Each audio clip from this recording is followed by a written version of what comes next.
I'm Chris Morin with HVAC Pro Blog, and this week I'm excited to talk about solving worry and what to do next. Without further ado, here's the training.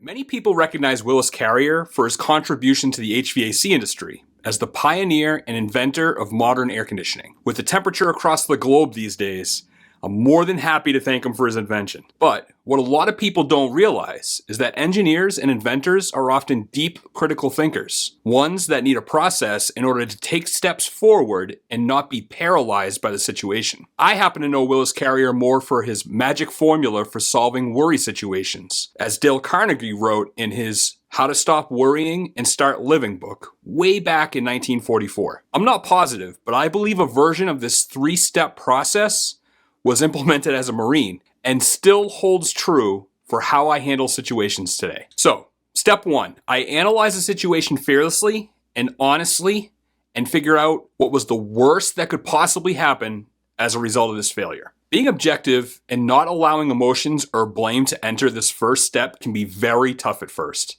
This is not the time to dwell on what would have been if this action didn't happen or have a victim mentality. Of course, we'll learn from our mistakes, but at this point, whatever's happened to get you, your family, or your company into the situation has already been done. So let's first figure out the worst possible outcome. For example, let's say you completely misjudged the heat pump size that's needed to be installed in one of your clients' homes. The system has already been installed for a few months, and they called unhappy with the high electric bills, noisy short cycling, and uncomfortable spaces. You've sent a technician over to the home more than once, had the distributor service expert, and even the manufacturer make visits. At this point, the only possible solution is that the system was oversized. The worst case in this scenario is that your company is found liable for an improper installation if sued by the customer, and forced to pay money that you may or may not have covered by insurance. You could likely lose some potential business from the customer telling everyone in the neighborhood on social media, affecting your long-term growth plan. And you could lose your job if you're not the operator or owner. Okay, on to step two. After figuring out what was the worst that could possibly happen, I reconcile myself to accepting it if necessary. So, now you figured out the worst case scenario. The business is being sued for lots of money, possibly losing your job if applicable. At this point, you just need to accept the fact that this isn't the end of the world. When I was a Marine, the worst case scenario often meant someone would die. When we invaded Iraq, we expected they would use chemical weapons. Don't get me going on this intel. And we accepted that 40% of us were probably not coming home. That's a tough one. That means 12 of my brothers and sisters in my platoon were not going to make it. A high probability that included me. This can help me put some things into perspective nowadays when the worst thing that could happen in this example is that I might lose my job. But guess what? I'm confident I'll find another job, probably for higher pay, very quickly after.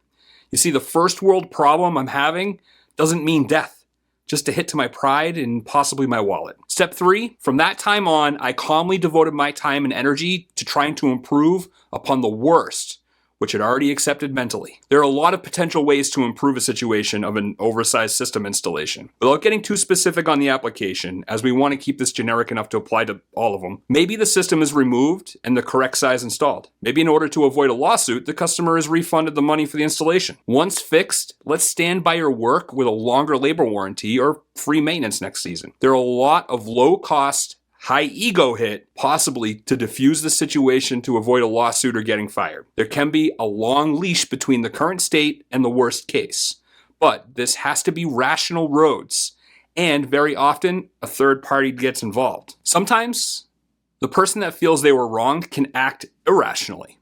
As a service manager, it's quite some time ago, I found it very important to walk through these steps in discussion with the homeowner, identify the current situation and what they're looking for, and write it down. This helps slow down the conversation and get the homeowner to commit to a result we want to work towards. Taking that first step towards improving the worst case is often the toughest.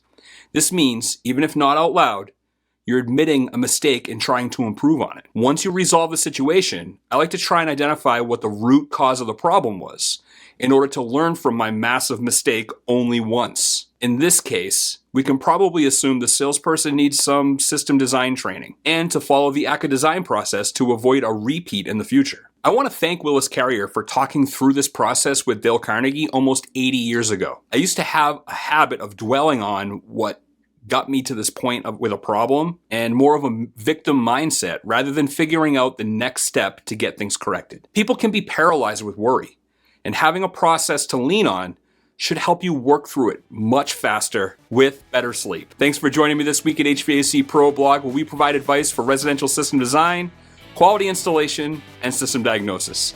I'll see you soon.